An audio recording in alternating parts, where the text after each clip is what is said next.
bismillahi rahmaani rahim asalaamaaleykum mbokku téléspectateurs yi salaamaaleykum soppee xarit yi salaamaaleykum fu waay mën a féete ci àdduna bi te duñu seetaan ñu ngi lay nuyu bu baax a baax di la dalal ak jàmm ci sa kanamu télévision Futur Média ñuy ziyaara bu baax a baax sunu président directeur général ak mboolem directeur ci biir kër gi nu ngi leen di nuyu di leen ñaanal yokkuteeg jàmm ak salaam noonee tam mbokk yi la ñuy demee seeti ñi nga xam ne yàlla dogal na ñuy sunu ay kilifa diine ak sunu ay kilifa aada ñu ngi leen di nuyu boole ci cofeel gu rëy macha allah di leen ñaanal yàlla jàmm di leen ñaanal yàlla yokkute bu ànd ak wér ak gudd fan macha allah noonee tam ñu sàkku ci yéen ñaan ba tey ndax xam nañ ne da ngeen a jubóog sunu borom ba lu ngeen wax mu nangul leen ko ñu ngi sàkku seen ñaan ci barke Seydina Muhammad sallallahu alayhi wa sallam ñu daal di bàyyi xel itam ñi nga xam ne jamono jii ñu toogee fii ba tal def émission yàlla dafa dogal ñoom ñu nekk ci clinique yi hôpitaux yi ak dispensaires yi ñu ngi leen di massalu toogaay yooyu ñu ngi leen di wax rek macha allah yàlla na ngeen gaaw wér ba dellu seen ay activité ndax daf ciy am solo bu baax a baax a baax ñàkk xam sa jàngoro loolu mooy jàngoro waaye boo ko xamee ànd ak ndimbali sunu borom ak ña la ca war a gunge rek incha allah yàlla dana la dolli jàmm te àdduna moo ni mel. ku fi nekku ne di nga am yu lay neex ak yu lay naqadi ànd ak lu mënti am rek nanu nangu dogalu sunu borom dina yombal sunu nekkin dans la société lu waay muñ mu jeex àdduna dafa yombul dara te coono yi daf koy baaxal rek ñu bàyyi xel itam ñi nga xam ne wax dëgg yàlla caabi daf leen a féete gannaaw wax nañ ko ñu ngi leen di ziyaara di leen massalu toogaay yooyu wax dëgg yàlla am na ñoo xam ne ñu ngi fa jamono yi ku leen yeewoon ci nelaw wax leen ne bés dinañ fa nekk ba ñu leen di yóbbul añ ak reer ak yu ci topp duñu ko gëm waaye da ngeen di jàpp ne bu ngeen fa nekkul woon amaan na ngeen nekkoon foo xam ne duñu gënal bu ñu leen namoon duñu leen mën a seeti te am na ñoo xam ne itam defar rek moo leen taxoon jukk tey ñu nekk foofu macha allah ñu ngi leen di ñaanal yàlla na yàlla baaxal lépp te yàlla dëgëral ñu lépp lu ñuy dund rek mu def ñu nangu ko ndax bu ñu nangoo rek coono jeex ñu ngi leen di bëgg di leen sopp di leen ziyaara di rafetlu ànd bi nga xam ne da ngeen koy ànd ak ñun di jox importance thème bu mënti jóg ngeen jox ko importance ñu ngi leen di wax jërëjëf thème yëpp nag macha allah bi ñu nekk jamono yi itam da caa am solo lool ndax bu la dara dalulee doo mën a xam ne existé na ak xankay lu am la VIH lu am la waaye nag jamono di dox ba yàlla indi ay yomb kon dañuy wax alhamdulillahi rabbil alamina ñu ngi ñaanal ñi nga xam ne ñoo baaxoo woon di ànd ak ñun tey nekk ci suñu njëggalu borom njëggal googu yal na ko yàlla yokk yal na nu giseeg Seydina Muhammad sallallahu alayhi wa sallam ñu ngi leen di wax bismillah bu baax a baax a baax a baax di kontaan ci colonel Cheikh Tidiane Ndour mi yàlla dogal mu ànd ak ñun tey boo fi toogee da nga fee toogal ñi nga xam ne ñooy waa CNLS ñu ngi leen di ziyaara bu baax a baax a baax kontaan lool ci thème bi nga xam ne yëkkati nañ ko ndax nit a ngeeg jàngoroom toog bërëb bëgg ku ko waxtaanee kon bu nu yàlla mayee lu nu mel dañu koy sante suñu borom ñu ngi lay wax bismillah colonel Ndoye Bane noonu la ñuy kontaanee ci yow rafle jigul ndaanaan Adja Mami Linguère dafa solu xale tey xale buzz man nee naa la damay ruube rek nuyu sa maam na nga ko daan defee wallaay xanaa dañuy ñëw door nañ daan dooreeti rek macha allah jërëjëfati Cheikhul Khadim Cheikh Ahmadou Bamba sunu yaakaar yi tey ak ëllëg sama maam yàlla mag Nelson Mandela tëpp koy jaloore waaye di ziar mbooleem kilifa diine yi kilifa aada yi di ñaan sunu maam Cheikh Tidiane Al Maktoum yàlla na yàlla yokk leeram taas ñu ci barkeem te jàngale yi mu fi bàyyi woon yëpp saawaan baawaan ci réew mi waaye noonu la ñuy ziyaare mbokkam ma xaritam ba Cheikh Sidi Al Mokhtar ak mbooleem axlu Mbàkke yu gépp di yeesalaat suñu njëbbal bu baax a baax a baax noonu la ñuy ñaanale suñu yaay dëggeen chumère yàlla na dëkk ak soppeem ba Seydina Muhammad sallallahu alayhi wa sallam maam kabara jibante boo yaaxa jàlloo fi yàgg doyul noonu la ñuy ziyaare mama Kinushka yaay na fi ak waa kër gi yëpp di ziyaar suñu yaay Astu Jara manti ak mimi ak njaboot gi yëpp ñu ngi leen di ziyaar waaye noonu la ñuy ziyaare suñu yaay Astu Seck mère Ndoye yàlla na yàlla def ngeen rappal kaala gi ba delluwaat ay yoon mari baan sama soxna soosu mari na sa xel dal ndax xam nga ne kii ni nga ko def man namatuma jali fi mu toll nii xam nga ne kii yow doo musa am wujju da nga koy dégg rek ree ba taqaajoo waaye moo colonel respect maa ngi lay ziyaar bu wér a wér a wér di wax ne fi mu toll nii nag ñëpp bég nañ Eva dëgg la ñëpp a ngi sant ndax xam nga mooy li nga wax sànq rek wallaay nga nekk ci mbir nit jàppale la ca dafa neex ndax dompat sax ci sot la bokk te xam naa ne nag kenn du gërëm ka xam ba taal ba te ki taxani woon toog ñoom ñi nga xam ne ñoo ciy liggéey kon ñoom la ñuy delloo njukkal ndax àdduna lu ñu dem ba mu nekk tabu rek dafay metti waaye lu ñu toj wax waxtaanee ko rek mu jëriñ ndax buy bu tojul du am njëriñ. bismillah kon ñu dooraat ak jàmm. bismillah Diop ni nga dikkee neex nañu inspecteur. oui bàyyi moom kenn du nuyu inspecteur bàyyi colonel bismillah mu ngi lay dalal ak jàmm Ndour. jërëjëf soxna Evata maa ngi leen di gërëm di leen sant. macha allah ci vraiment ci invitation bi. émission bu am solo bi nga xam ne Sénégal yi dañ ko rafetlu lool. jërëjëf Ndour di nuyu borom kër gi. di nuyu ñëpp ñuy seetaan. bi ci sujet bu am solo bi ñu nar a waxtaanee. mu doon sujet d'actualité. très bien bismillah. jaajëf inspecteur jaajëf Eva ñu ngi lay ziar. di ziar na noo ko giyee rek. jaune gris la waa rafet na. li jaune gàmmu la. jaune gàmmu waaw di ziar kilifa diine kilifa aada yi ci réew mi yëpp di ci jiital sunu sëriñ ba. Cheikh Bass Abdoul Khadr di ko ñaanu mu yàgg fi lool te wér. waaw di ziar sunu sëriñ ba sunu xalif ba ca Pire. sëriñ Mansour Cissé ak njaboot gi yëpp ñu ngi leen di ñaanal jàmm bu baax a baax. di ziar moom parent Djibi Diagne ak monsieur le maire Serigne Boub ñëpp ñu ngi leen di ziar. di ziar mon colonel ma naan ko je suis à l'infinitif. fas yéene def rek ñu def émission bu neex a neex bu ko xamee askan wi yëpp dinañ ci jëriñu incha allah. dinañ ci jëriñu li ñu ci gën a neex mooy beddi bi nu doon waxtaanee démb ci feebar bi nga xam ne mooy feebar bi nga xam ne mooy VIH bi nga amee ko. boo amee feebaru sida mbokk yi dañuy foog ne rek wax dëgg yàlla loo laal mu wàlle loo ne nii mu wàlle loo ne naa mu wàlle wax naa ko démb nee naa du nit ku feebar mooy dem waaye ku matal rek di nga dem. gis nañ ku xëy suba teel dara jotu ko mu daa dee ne ma ngay dem marché ba muy dem ca yoonu marché ba dellu siwul gis nañ koo xam ne pali bu tuuti la am. macha allah yàlla dogal lu muy dogal sama bopp mooy métti yàlla dogal lu muy dogal tànk di métti yàlla dogal lu muy dogal ñu dem nag ay jamonoy sant yàlla sax la ñu koy woowee mbokk yi ndax bu jëkkaan ñun bi ñuy xale bi ñuy njëkk dégg sida dañuy wax ne rek sida mooy égal feebar dem déedéet jamono wees na foofu bu baax a baax est-ce que mbokk yi xam ngeen ne sax boo fajoo na nga war a fajoo di nga dem ba dootoo bu dee wàlle bu dee dañuy wax ne ànd bi bu dee sexuellement ngeen ànd wala nga dagg wala leneen ak leneen dootoo mën a wàll keneen kon loolu sant yàlla la ànd ak lu mën ci am di leen ci ànd ak ñoom colonel Ndour ñu indil ñu ay leeral yu bare ki nga xam ne itam mooy jigéen wérul bi bu fajoo na mu war a fajoo ci kàttanu sunu borom yàlla dana dogal du wàll doomam te dañuy wax sax ne wax dëgg yàlla amee jàngoro ji daal di wàll sa doom ni ñu koy waxee dafa xewi protégeons nos enfants parce que wax dëgg yàlla ñoom ñooy defar suba ba tax na nag pour que loolu yëpp mën a baax dañuy dem ci objectif yi nga xam ne dañu ko fixé jëm 2030 wax dëgg yàlla muy loo xam ne bu nu ko suivre macha allah mën nañ fi jëlee feebaru sida bi nit mën naa am sida te dund ci jàmm macha allah il suffit que nga organiser wu il suffit que nga jël garab yi na nga ko war a jëlee dem ca ña la war a tettee nga xam ni ngay doxalee. colonel bu ma juumee nag nga wax ma. waaw li nga wax lu leer la. yéen ñaar ñi ngi introduire kii bi parce que da ngeen dugal ñaari notion am solo. mooy wàllu affaire boddi ak jéego yi nga xam ne def nañ ko traitement bi. je crois que il faut ñu dellu si waat ca njëlbeen ga pour comprendre un peu li tax feebar bi évolué nii. yéen a ngi fàttaliku ci 1981. lañ décrire ca Amérique feebar bu bees boo xam ne kenn xamuloon lan la. particularité bi rek mooy ñu ngi ko décrire si ñoo xam ne ay góor ñoo xam ne dañu see góor. ñaari at lañ ci teg ñu door a xam ne benn virus moo koy causé. xam nga sa njëlbeen ga. waaw lañ ko jagleel ne. kii feebaru góor gu see góor la. foofu la boorde bi commencé stigmatisation parce que féetal na leen ko ñoom. pourtant teg nañ si ñaari at ñi nga xam ne non seulement dinañ ko wàll ci deret dinañ ko wàll aussi ci sëy góor ak jigéen. dinañ ko wàll yaay aussi dina ko wàll doomam. mais teewul ñu ngi ko teg toujours benn feebar boo xam ne pour nit ñu spécial lañ.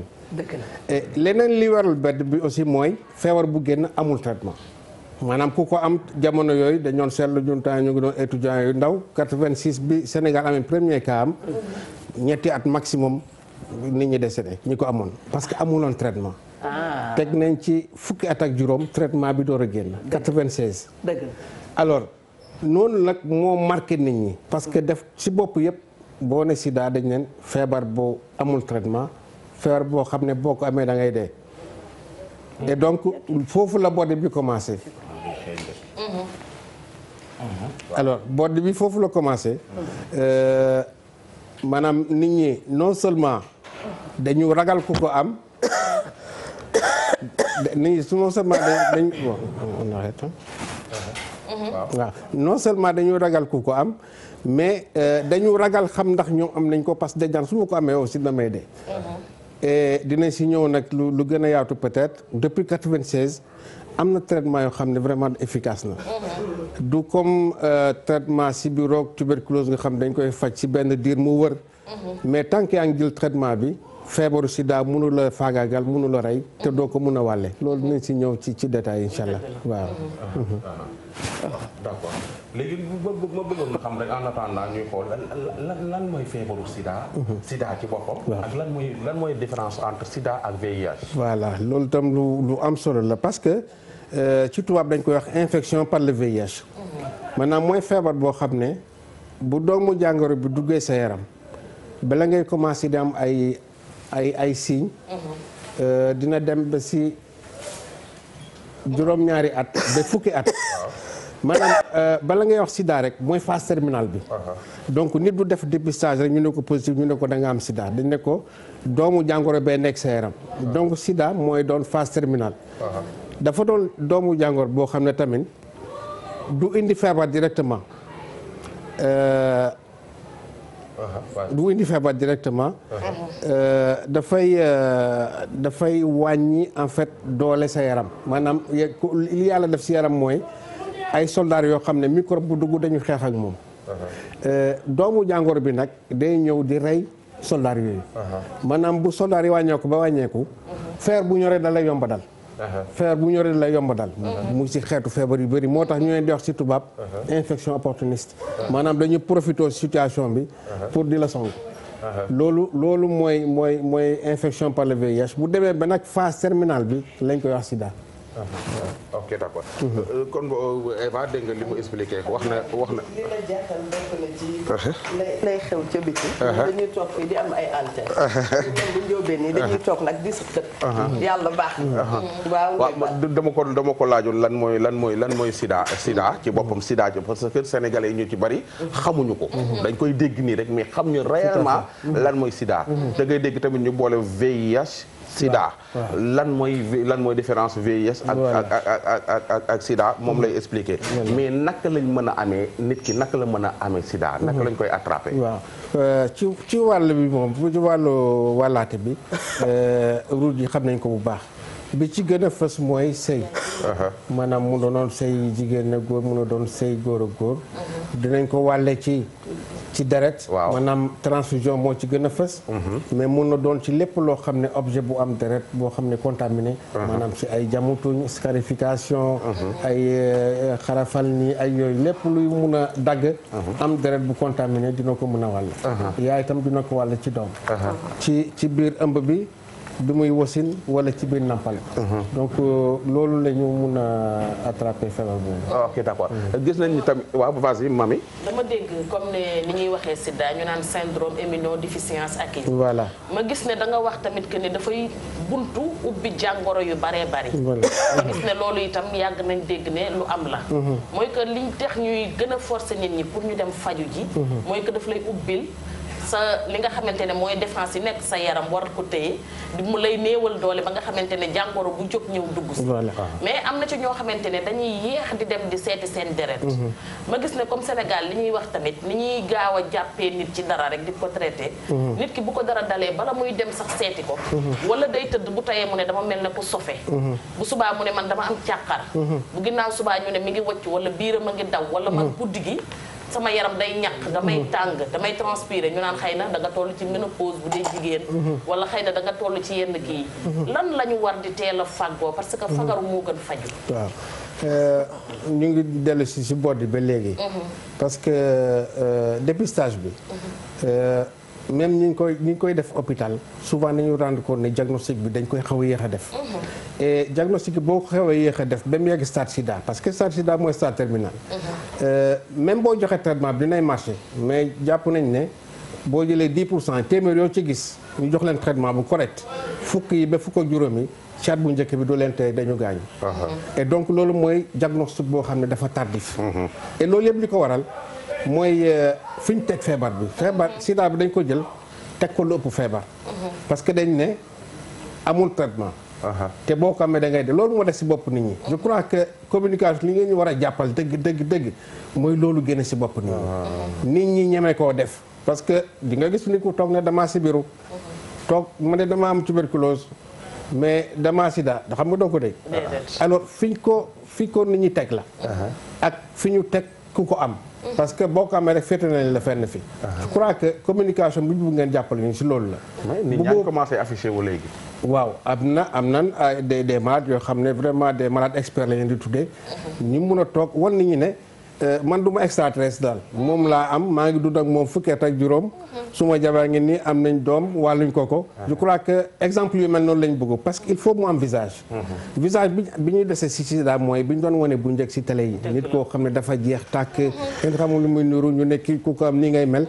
en fait loolu moo des si bopp nit ñi. te la mën a jeexal doomu aadama bare na. torop xalaat bu métti rek mën na laa jeexal. torop nga jékki-jékki bu dee dañu bëgg def ku jeex rek ñu ne dafa amee feebar nangam. kooku tam dafay doy waar doy waar. waaw dafay doy waar léegi dama bëggoon mu ñëw ci les populations les plus vulnérables et les zones.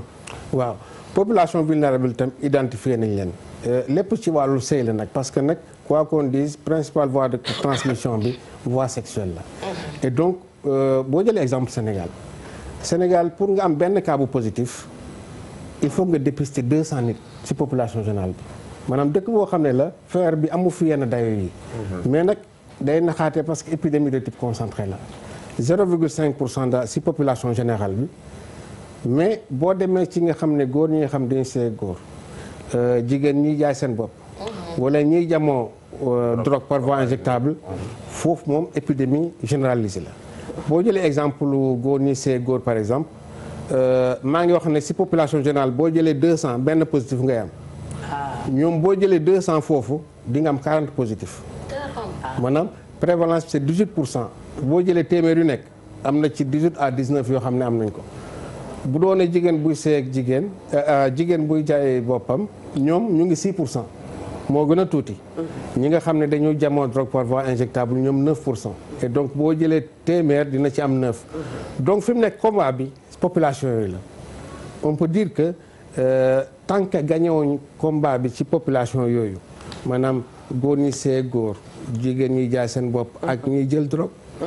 dañ ci boole sax détenu yi léegi ñi vivre en milieu carcéral. combat bi foofu la parce que comme vous le savez léegi jéego yi dem na ba nga xam ne gëm nañ ne mun nañ mettre fin à l'épidémie en 2030 mais combat bi du ci population générale bi ci population yooyu la parce que Sénégal aussi ni ñu jàppee population yooyu dafa mel ni population yi vivre en autarcie seen biir en fait population yi suñu lañ bokk. je donne juste l'exemple góor buy seeg góor mais gis ku si am benn jabar ku si am ñaari jabar kuy jamo drogue day am soxna jigéen ñi jaay seen bopp. mais gis ñu leen di seet ñoo xam ne peut-être ay borom kër lañ. c'est pour dire que lépp benn la et loolu la ñuy wax passerelle. tant que réglé problème bi fii du régler dans la population générale. te régler problème bi njëkk nag bu nu ko waxantee rek mooy ku ci nekk ci ñun dem defi dépistage. effectivement boobu bu nu ko jiitalee rek. dinañu mën a identifier ñenn ñi parce que bu ñu leen identifier wul. problème dafay am. c'est extrêmement important parce que wax nañ ci avancée thérapeutique yi boo jëlee traitement bi doomu jàngoro bi kenn dootu ko gis sa yaram donc yow dootoo feebar ci wàllu sida doo ci dee. te dootoo ko wàlle mais bala ñu lay jox traitement ba ngay yegg foofu nag da ngay dépister. porte d'entrée ba nekkul. les zones yi nga xam ne moo gën a vulnérable. waaw Sénégal beneen particularité bi mooy nemmeeku nañ ne boo jógee ci nord bi di wàcc ba sud bi muy dayo bi di gën a yokku. démb ñu ngi koy wax. voilà et donc région sud yi mooy région yi nga xam ne prévalence bi moo fa gën a élevé. boo nga commencé sa centre bi jógee Kaolack Fatick foofu la commencé di ëpp 1%. xam nga léegi da nga population générale 0,5% la mais boo yeggee centre bi mu doon 1,1%. Ziguinchor 1 et quelques %. Kolda moo ci ëpp la nag Kolda ay 2 et quelques % la. Tambacounda 1,4%. donc sud-est bi foofu l'épidémie bi concentré. professeur benn question mooy ñëw suñu bopp balaa ma lay bàyyi ak Ndoye Bane. ki nga xam ne dafa won na lor. te tolloogul fa nga xamee ne stoppé nañu sa maladie ba mu bañ a transmettre ci ko keneen. naka la ñuy def ba mën a protéger bébé. ba nga xam ne moom mi ngi ak maman. te dara du ko jot. li ma la wax ci mag buy jël traitement rek mooy valable ci femme enceinte. dëkk yi nga xam ne traitement bi accessible na dépistage ñu ko def systématiquement benn xale juddootu fa am infection VIH. donc y a pas de secret femme bi ko am na jël traitement bi ba doomu jàngoro bi kenn dootu ko gis yaramam bu wasinee ci condition yooyu doom bi du ko am. donc la première condition mooy dépister jigéen bu ëmb bu nekk dañ ko war a dépister. bu ànd ak doomu jàngoro bi ñu commencé ko traitement bi rapidement. loolu mooy secret bi. doom ji tam bu juddu am na garab yu ñu koy def mais l' essentiel se fait bu femme bi ëmbee garab bi muy jël ba ci accouchement bi. waaw. léegi traitement ARV moom mooy lan. mooy antirétroviral rek dañ traitement antirétroviral lañ wax ARV. mooy traitement boo xam ne dafa jublu ci bloquer multiplication virus bi. parce que particularité traitement bi tam xam nañu dañuy wax sax loolu erreur de langage la naan garab bi rey microbe bi. garab ARV du rey microbe du rey virus bi daf koy bloquer maanaam virus bi dootul multiplier wu. léegi soldats yooyu ma la waxoon ci yaram bi défense organisme bi ñoo ñëw rey virus yi mais c'est pas le traitement lui-même. waaw mais antirétroviral nag mooy garab yi ñuy utiliser pour xeex ak doomu jàngoro bi. waaw dama dégg ci wax nga ni jigéen ñi nga xam ne dañuy génn sax lañu. dañuy génn waaw. bu njëkkoon dañu gisoon ni xam nga àdduna bi léegi dafa avancé. ñu den daan gis fii Sénégal nit ñi di taxaw ci kaw tali bi. man bi ma ci defee benn dossier. ci dem ci ñoom def fa benn reportage gis naa ne ñoom dañuy faju ji. chaque jour dañuy dem di jël seen i garab di faju ji ak di xool seen yaram ndax am nañ kooku amuñu ko. léegi ñu dem ba àdduna bi léegi dafa dox. gars yi léegi jigéen ñi koy def léegi génnatuñu ko kaw tali bi. ñu ci bari seen biir kër la ñuy toog. seen papa yeeg seen yaay yi koñ bi kenn xamul ne kii day jaay boppam. ñooñu noonu est-ce que ñu jafee détecté lañu. parce que kenn xamulu leen. absolument voilà mooy li gars yi wooyee mbaraan rek. je crois que waaw non mais problème yëpp génne ngeen ko loolu la ñuy wax prostitution clandestine. parce que quoi qu'on dise. c'est ay sëy la boo xam ne dañ koy weccoog dara. que ça soit ñi am carte te boo seetee dayoo feebar bi mu ngi gën a bëri si ñooñu parce que def nañu enquête yoo xam ne dañu def ñi nga xam ne dañu jaay seen bopp de façon dañu génn de façon officielle maanaam am carte waaw ñeneen ñi amul carte di génn. boo seetee prévalence yi feebar bi ñuy gën a dayoo trop si ñi nga xam ne clandestinité lañ nekk. ñi amul carte parce que ñi au moins am nañ contrôle. dinañ dem hôpital ñu leen di seet leen saytu et puis ñu jël protection yi ci war. donc loolu aussi beneen problème. et puis parce que li ma jaaxal ki ci kër gi di ko def. du jàppe boppam su rombee ki ci tali bi da koy ree. xaw ma ndax comprendre ki nga xam ne dafa nekk ci biir kër gi nekk papaam ak yaayam wala ki luy appartement dëkk fa moom kese di ko def su rombee ki ci tali bi da koy ree naan xool leen nangam taan bee comprendre nga te fekk ñoom ñaar ñoo bokk la ñuy liggéey maanaam ki yee bokkul jël ci responsabilité keneen ki jël voilà ki ci tali bi muy ree Eva dafa am kartam dem di seet yaramam tout le temps mais ki ci kër gi te waa kër gi yaakaar ne moo gën a yiwu ci kër gi kooku amul carte te day encaissé ñetti wala ñeenti jours par jour te loolu mi ngi am fii ci dëkk bi te kooku mën na ko wàll ku ne te parce que kenn du ko xalaat ci moom voilà ki ci tali bi nag dañ koy xalaat ci moom te mën naa bañ a nekk ci moom waaye ki ci kër gi dañu naan demul dikkul day julli rek moom ni mu bëggee yaayam day toog yóbbu na yaayam maakaak yu kenn xamul kooku noonu ci boppam ku jara seet yi mbiram dana jafe seet. professeur xale bu amee VIH. est-ce que nañuy seetee mag bi la ñu koy seetee. wala dafa am ay yëf yu wuute. ñu jël ki ci ligne bi ba pare. mu nekk suñu premier téléspectateur. sala baal ñu jël ko ba nga xamee ba pare. du ma fi waxal dama xam de. dama wax loolu rek. salaamaaleykum wa rahmatulah. yal na la sama àq daal. di sant ak di la jox sa wàccuwaay. xam nga fu ma lay jëleeti. waaw Wareef de yow rek lañ doon xaar nga ñëw. waaw maa ngi nuyu Ndoye Bane. waaw. man la mbokkam bi dëkk Tivaouane. Tivaouane waaw jot naa numéro Koromak bi dégg nga. waaw jërëjëf. voilà maa ngi nuyu colonel bi. di jaajëfal waa Sénélec. man Sidi Bari laa tudd man dama doon liggéey en tant que coordonnateur de centre ado. def naa ci 12 ans. fekkee naa ay conférence ICASA. mais ci laa xam ne Sénégal jàmbaar la ci wàllu xeetu doomu jàngoro sida. dëgg la. parce que ñun en tant que communautaire léeg-léeg nit dana wax technicien dana wax nga am d'abord déjà yow li nga jàng Sénégal. day raw day dépasser totalement techniciens yi nga xam ne ñu ngi ci yeneen réew yi. c'est vrai déjà man am na ICASA boo xam ne dama ko fekkee woon en Éthiopie. am na dëkk yoo xam ne seen taux de prévalence ba tey xamuñu ko. du ma tudd turu dëkk yi. donc man tey ci gàttal. dama bëgg d'abord jaajëfal médecin Sénégal yi. macha allah ak defaale plaidoyer. plaidoyer bi mooy. ci wàllu financement bi. parce que tey jii partenaire au développement yu bare am na partenaires yoo xam dañoo rocceeku. te xeexu jàngoro sida ku koy wax.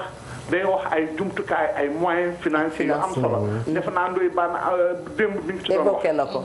alors léegi man ay proposition plaidoyer bi ma bëgg a def mooy nañu xool ci wàllu taxes yi nga xamante ni duñ koy dolli ci cigarette yi. dem ci boisson yi en général du ma bàyyi benn boisson. ñu am lu ñu ay taxes yu ñu ci dolli pour ñu mën a def ay subvention ci entreprise yi également entreprise privée yi.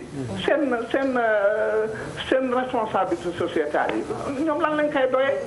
vraiment à ce niveau là il faut que état bi vraiment taxaw ci loolu bu baax a baax. parce que su loolu amul rek vraiment xeex bi dana sooxee collectivité locale yi aussi. au niveau des collectivités locales ñoom tamit lan moo fi seen njëriñ xëy na am na ay collectivités locales yoo xam ne ñu ngi ci def lu tuuti waaye mais dafa des. beneen plaidoyer moom ci wàllu prise en charge médicale. tey jii seet nañ ne médecins yi daanaka au niveau des districts ñoom presque ñoo gën a yore affaire fajum doomu jàngoro. mais li gënoon mooy ñu gën koo décentraliser. dem ba ci poste de santé yi. parce que fii au niveau du département de Tivaouane am na benn poste de santé boo xam ni décentralisé woon nañ ko te vraiment affaire bi am na solo. parce que léeg-léeg da ngay gis benn malade boo xam ne du am ay moyens de déplacement du am sax xaalis bu ko déplacé pour dem jëli ay garabam. mais su fekkee sa poste de santé bi jege na ko ñu bàyyi fa ay garab en quantité suffisante je pense que expérience boobu c'était intéressant il faudrait que ñu gën koo dolli. beneen bi mooy au niveau des centres ados bi nga xam ne liggéey naa ci pendant 12 ans. tey jii on a plus de partenaires au niveau des centres ados. centres ados yaa ngi dee alors que ñun au niveau des jeunes ñun vraiment doon nañ ci liggéey ay lu am solo su ma leen joxee exemple par exemple bi ma nekkee Mbacké daan naa dépister plus de 300 à 4000 personnes par an. C'est ça et ensuite référence yi on les faisait immédiatement au niveau donc du district où le médecin prenait en charge vraiment ces activités là. ensuite beneen plaidoyer mooy damaa bëgg ñu redynamiser waat comités régionaux yi parce que comités régionaux yi. depuis des unités d'appui DE. comités régionaux yi amatuñu dara lu ñu def. il faut que au niveau autour des gouverneurs autour des préfets et même autour des sous-préfets. ñu gën a redynamiser tout ce qui est comité vraiment au niveau de ces localités là. ma fi may jeexalee te ngeen baal ma mooy prise en charge communautaire bi. il faudrait que population bi ñu bàyyi stigmatisation bi Eva Tra wax na ko léegi. tant que loolu ñu ngi koy def. te médecin yaa ngi faj bu am solo dama ne faj bi du am njëriñ. il faut que faj bi ñu associer ko avec une bonne prise en charge communautaire. te loolu fi may jeexale mooy ñu gën a ñaax suñu imaam yi ñi nga xamante dañuy def ay xutba ci ajjuma yi ñu ciy boole loolu parce que imaginez-vous chaque vendredi loolu c'est que imaam yi duñ ci doon dugal seen loxo. ñaata ajjuma ñaata juma la imaam yi di présider ay prières ajjuma. loolu yaakaar naa te imaam yi duñ leen di déglu nous sommes des religieux au niveau des églises également ku ci nekk def sa xutba ci wàllu boobu donc ci gàttal loolu laa amul lu may wax. merci beaucoup leen di gërëm. c'est important kii bu wareef bi parce que li thème la boo xam ni. vraiment xaw ma ku leen ko wax. mais lii am na solo Ndoye Bane maa ngi lay gërëm di la sant bu baax. merci beaucoup. xaritu Ndoye Bane ñu ngi koy remercier bu baax a baax. mu indi plaidoyer boo xam ne xam naa ne sax dafa bañ a xëy na téye antenne bi. mais à l'entendre parler dinañu xam ne am na yeneen idées qui sont derrière. mais mbir mi nii la lii la ñuy soxla. et ñi nga xam ne ñoo habilité à régler les choses. ñu daal di ciy taxaw ñu ngi ñaan yàlla. parce que yim fi wax yëpp yu am solo la. mais centre ado yi laay ñëw teg loxo. parce que centre ado yi il y a quelques années derrière. dañu leen daan gën a sentir. ci sama gis-gis. mais léegi di nga dugg benn quartier populaire comme ñun ñu dëkk ci quartier populaire yi. doo xam fan la sa centre ado nekk. te dafa war a mën a nekk. surtout ci yenn quartier yu mel noonu. gis nañ ne léegi xale yi ñu ngi dugg ci drogue bi. ñu ngi tox ñu ngi kii. mais bu ñu defoon ay centre ado yoo xam ne assistance sociale yi maa ngi koy wax démb dinañu gën a mën a yëngu. gën leen mën a toppatoo. je pense que dina régler lu bare. professeur ñu nga jël ki ci ligne bi ba pare. dellu si ci kële xam naa. salaamaaleykum. aywa. kon tontu sunu xarit bi nekk ci waaw ki wax léegi moom. c'est un acteur de la première heure. vraiment c'est quelqu'un qui connaît bien le système. dellu si war na ci wàllu le fait que le Sénégal moom ça a toujours été un modèle. par rapport au financement mu bëgg ko rappeler aussi. que le Sénégal a toujours été un modèle aussi par rapport au financement xam nga initialement modèle dans la prise en charge la woon. parce que au moins on a eu le courage en 86 bi amee benn cas Sénégal am na benn cas dëkk yëpp koo wax mu ne la fi amul cas ça veut dire que Sida dañ ko doon nëbb. en fait foofu la jëlee benn marge d'avance sur les autres pays. waaw parce que dès 86 bi premier cas amee lañ créé programme national de lutte bi commencé def surveillance sentinelle commencé jël ay motuwaay pour riposte bi pendant que dans d'autres pays ñëpp xamoon ni ne fii c'est la catastrophe mais ñu ne koo wax ñu ne la non fii dara amu fi bi ñu yeewoo ñu fekk ne c'était trop tard et donc marge d'avance boobu la Sénégal amoon. moo tax ñuy wax jàngoro da nga koy wax mu jëm ca kaw. voilà da nga koy voilà et par rapport au financement xam nga aussi Sida bi de tout temps xaalis bi ça venait de l'extérieur. Le Sénégal a été un des premiers pays bu contribuer de façon significative si achat garab yeeg yooyu montant bi je crois que c'est parti de 1,5 milliard di augmenter progressivement et donc bien sûr que doyul il a parlé parce que partenaires yu bëri dañu war a dem on sent que dans quelques années les partenaires principaux financiers vont partir et donc def na ay propositions yu am solo parce que faut pas attendre aussi que ñëpp dem nga door a wax comment on va faire. dëgg la et donc il a fait des propositions par rapport au partenariat public-privé augmentation contrepartie état yooyu yëpp je crois que Sénégal ñu ngi ci bàyyi xel et dinañ si gën a avancer. wax na aussi par rapport à la prise en charge communautaire moom dafa mel ni dafa nekkoon bi ñu def plan stratégique bi récemment.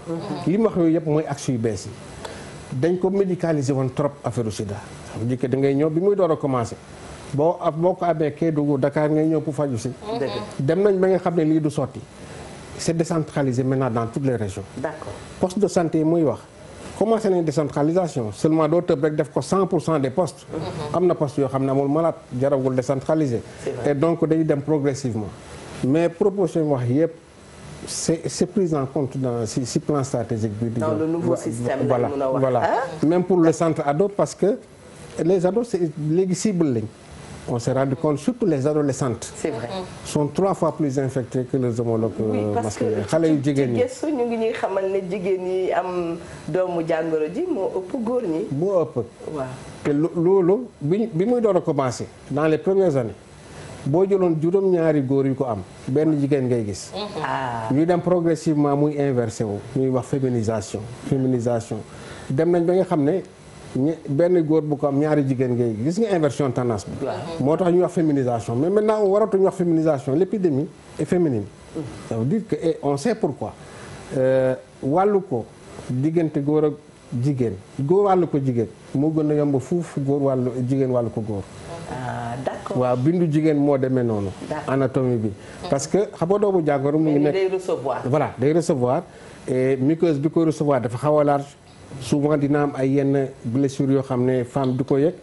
et le produit reste en contact avec cette muqueuse pendant longtemps. day yàgg et conditions yooyu moo tax góor wàllu ko jigéen moo gën a yomb foofu. en plus nag des autres vulnérabilités boobu c'est l'anatomie. il y a la vulnérabilité économique xam nga léeg-léeg ñàkk bu dina tax.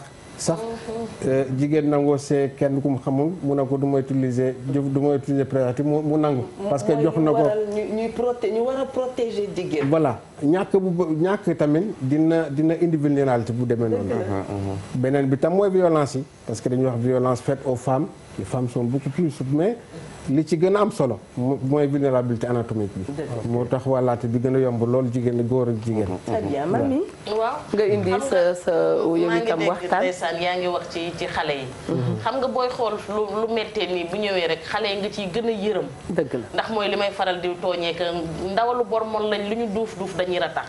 te bu ñu fàtte ne am na ci xale yoo xam ne dañ leen di siif. am na ci xale yoo xamante ne ñu ngi leen badd ci garage yi ñuy jaay. xamuñu mag ñiy ànd ak ñoom. surtout nag li ñuy wax région wu Carrefour yi nga xamante ne. oto yi dañuy dem di ñëw di fa wàccee ay nit. marché hebdomadaire yi di fa am. donc ñi ñëw di wàcc doo leen xam. ndax dañuy indi façon nit bu nekk. fekk nañ fa ay jigéen yoo xamante ne comme li ngay wax ñàkk gi puus na leen. ba xàmmeetuñu li leen war ak li leen warul. donte nag mara naan moom comme taxa naan póotit bu robinet yi ubbee nga tegoo gàncax. te yaakaar naa ne benn 1000 francs wala benn 10 000 jarul ngay sànq sa àdduna mais xam nga li gën a graaw mooy ki xamul li mu jëm. dëgg kooku moo gën a metti le parce que moom xamul lan mooy feebar bi. ba tey ñu dellu si ci que ne li Ndoye di wax ci communication bi. mooy suñu mag ñi dañul xam dara am na ci ñoo xam ne dañ leen daan wax naan leen. ñàkk yi ñuy ñàkk xale yi moo fi indi jàngoro ji am na ci ñoo xam ne dañ leen daan wax njiitlaay yi ñuy jiitloo tubaab yi dañ cee def loo xam ne bu ko jigéen ñi solee dañ koy am ñii ñu naan leen soutien yi ñuy takk moo koy indi ci réew mi kon loolu su demee ba demeewul noonu war nañ gën a xamal nit ñi lan moo mën a tax nit ki contaminé keneen ki léegi ñu ci bari xam nañ ko mais avant da ngay gis ñoo xamante ne dañuy dëkk ak yow di la daw ci duñu bokk lekk duñu bokk naan duñu bokk tëdd boo duggee ci toilette yi du ma fa dugg ak yeneen yoo xam ne looloo doon tax nit bi di gàddaay léegi nag nit bi moom bu fekkee ne fi mu dëkk lañ ko génnee su gàddaayee dem feneen danaan mais li ma dal man nit a ma ko teg mais naa dem wàllu ko nit su ma juumul Ndoye Bane mës na fi am thème boo xamante ne xale bu góor bi daf doon wër sëram ndax nee na sëram dafa rëcc gaa xel mi xawul kii mais moom wóor na ko ne sëram dafa am doomu jàngoroy sida te mi ngi dem te góor gu mu gis gu nekk dina ànd ak yow xam nga kooku mi ngi dem mais mi ngi séddale jàngoro bi di ko propager bul xam fan lay yem ndax mën na tasee ko am ñaari jabar mën na tasee ko am ñetti jabar mën na tasee leneen ak leneen avant daan nañ wax naan jamu bi seringue li ñuy bokk pas jamu nag jamu doro loolu moom ku koy def moom ku nekk war nga mën a xaar feebar bu nekk même bu dul sida mais biñ daan wax naan jigéen ñiy jamu ñu naan boo demee ca jamukaay ba mën nga ko fa amee léegi kuy dem da nga yóbbu say puso bu fekkee ne ñiy jam am na sax léegi institut bu koy def ñu daan wax naan ay boo bokkee rab bu léttoog boo bokkee puso bu ñuy ñaweek yooyu mais yaakaar naa yooyu yëpp war nañ ci yeewu daal xam ne feebar la comme yëpp ñu jóg teel ci taxaw am na ay feebar yu gën a garaaw sida ay xaw ma hépatite C la xaw ma waaw hépatite C bi bon hépatite C sax am nay avancé yu am solo léegi parce que feebar yu gën a garaaw nangami feebar boo gis feebar absolument moo ko yëg daañu ne bii feebar a gën a garaaw booba ka amee tànk bu metti bi moom pour moom dafa garaaw ndax tere na koo liggéey yëpp daal bu nu fajoo dina nu sama maam daal da doon wax naan fu ñuy feesee ñay kenn du fa jooyub góom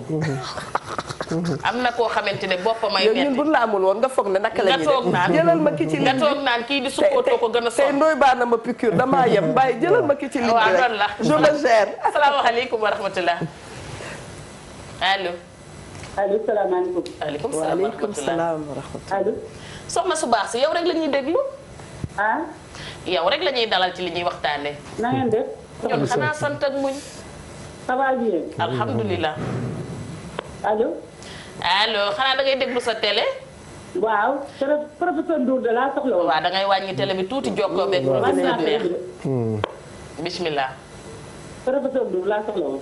mi ngi déglu mi ngi lay dégg salaamaaleykum waaleykum salaam professeur waaw ñu ngi lay déglu bu baax professeur waaw man de ñu ngi lay déglu bu baax waa Ndour man la sœur Daouda Camara bi Fatou Mbengue te dama daan consulter foofu enfant. waaw Mbengue waaw Mbengue waaw ñu ngi lay déglu waaw jërëjëf na nga def Ndour ça va ñu ngi sant bu baax damaa kontaan ci émission bi woo naa Oustaz Daouda léegi Sandiara mu ne mi ngi lay déglu mi ngi lay suivre waaw jërëjëf léegi nag man a woon naa la woo waaw jërëjëf na nga def ça va alhamdulilah waa ngeen déglu bu baax comme ça yéen war ngeen mun a tam di joxe information yi ci biir kër gi ak ci waaw am na solo waaw ku am dal nga nit ku am yëg nga kon liggéey bi wax dëgg yàlla ñu ngi lay ñaanal ca kaw ca kanam rek ndax dangaa baax jërëjëf danga baax trop ku la fekk sa cabine dañ ko recevoir. xaalis moom boolewul ak dara. noonu la. faj nit ñi ci dal faj leen ci yar ak teggin. dal na ci di yokku. ñoo ngi sant di la gërëm di la ñaanal yàlla may la wér yàgg sa njaboot ak mboolem julli. amiin jërëjëf ñu toogoon ci plateau bi. jërëjëf amiin. ndeysaan. waaw merci beaucoup. xoolal ma sedd rek. allo salaamaaleykum. maaleykum salaam. ajaratu bisimilah. na ngeen def ak coono soxna si. ñu ngi sant yàlla bu baax di kontaan seen woote. moom dem na waaye ba tey rek pour àggali alors professeur. kon docteur bu weesee docteur itam dafa mel ni moom itam benn sociologue la bu nekk foofu ndax maa ngi jot fii bonjour Eva tu as un invité spécial d'une gentillesse et disponibilité incommensurable comme l'a si bien dit le grand chanteur docteur dafay laabiir dafay laabiir xol ak xaw ma lan benn téléspectateur moo ko yónnee et nit ñi ñoom ñoo baax rek kon nit ñi xam nga wax nañ ko fi bés Mami Linguère bu weesee jàngoro bi ngay am yaa ngee ñaan yàlla boo demee nit ki may la écoute dalal la boo ñëwoon di xiixat bu la nuyoo salaamaaleykum dalal la bu ko defee feebar bi lu bare jóge ci te joxagu la comprimé docteur. pourtant booy def médecine loolu dañ la koy jàngal parce que faj bi du garab bi ngay joxe rek am na si ñoo xam ne le fait rek ñu gis la nga toog wax ak ñoom tuuti jox leen le temps qu'il faut seen feebar wër na à moitié di nga gis koo xam ne jar na ko boo tukkee sax mu xaar ba nga ñëw c'est pas parce que yaa gën a mun faj ñeneen ñi xëy na ni nga koy recevoir ak temps bi ñu koy docteur yi nañ amul jot waaw souvent ñun en fait ak communication wax côté dee waaw non waaw mooy dëgg sax man moom mea culpa mais xam naa ne amuñ jot nit ki bu jógee ñëw hôpital c'est que ñàkk na pexe. wallaay ndeysaan. waaw moo tax il faut yow bu amul temps aussi nga jéem a def effort jox ko le temps qu'il faut en général dina régler problème yu bëri balay garab bi di ñëw. waaw. ñu ngi nuyu bu baax a baax docteur Serigne Abdou Ba. cardiologue ñu ngi koy ziara. dafay dee wax nee na moom. ñu nuy recevoir yëpp ñu naan dañu cardiaque. bu nu cardiagoon dëkk bi jeex. ma ne ko waaw nijaay lu xew mu ne ma dañuy dugg seen xol yee dul neex ñu dugg ne la par force dañu cardiaque. kooku nag sama papa la pire la de. sa papa la waaw du nit bu baax ñun waa pire dañoo xarañ nag ñun waa pire dañoo xarañ nag. waaw jël leen non moom suñu maître la ma ne suñu maître la seen maître la waaw nee na daal léegi saay mooy pour wax rek li ngeen wax léegi nee na nit ki dana dugg bi muy dem ci cardiologue bi pour moom dafa cardiaque waaye bu demee ba gis cardiologue bi kooku ne ko dellu si waatal dara jotul yow ay sédatif lan lay jox ndax nga dal macha allah pour ñu ñëwaat tuuti ma koy laaj ba ay heure bi coowul sida yi dafa bari trop naka lañ mën a def pour mu jeex tàkk Sénégal est-ce que loolu tamit est-ce que c'est possible waaw tant que yooyu lañ jublu parce que maa ngi ko doon wax bi ñu commencé léegi objectif bi mooy 2030 sida jeex Sénégal comme problème de santé publique là aussi il faut ñu comprendre ante bu ñu ne sida jeex Sénégal ça veut pas dire que dootul am benn cas cas yi sax day xaw a yokku parce que boo demee bañ ne ku ko am doo dee dina am ñeneen ay contamination yi am donc nombre bi day yokku mais kenn doo ci nekk di hospitaliser di def ay dépenses de santé di ko wàllaate wala di ci dee loolu mooy problème de santé publique donc en 2030 dañ ne le sida ne sera plus un problème de santé publique mais nag pour loolu c'est extrêmement important mun nañ wax ne fi mu nekk nii un peu plus de la moitié ñi ko am Sénégal ñoo ko xam et donc l'autre moitié là il faut ñu diagnostiquer leen mooy ñi nga xam ne xam nga feebar bu nee naa leen bu duggee seeram tey bala muy commencer dem manifestation mun a dem ba 7 à 10 ans maanaam day nekk seeram nga mun ko walaate sax mais doo ko xam et puisque Sénégal bala ngay ñëw hôpital da ngay feebar ñooñu duñu leen dépister et donc li waa ji doon wax léegi stratégie communautaire impliqué communautaire yi ñooñu ñu mun a dimbale par exemple bàjjenu gox yi les associations de malades ñooñu mën a dem dans la communauté pour dépister ñi ko am te xamaguñ ko parce que le combat du Sénégal c'est là-bas ak population clé yi ñu wax léegi parce que nag tant que góor ñi see góor ñu ngi leen di traiter yenn traitement yi ak jigéen ñiy génn ñu nekk seen ndox di làqu feebar du fi jeex parce que ñoom ñoo koy bugg di alimenter épidémie bi gis nga dayo yi ma leen wax fu ni mu fa toll et puisque y a des liens avec la communauté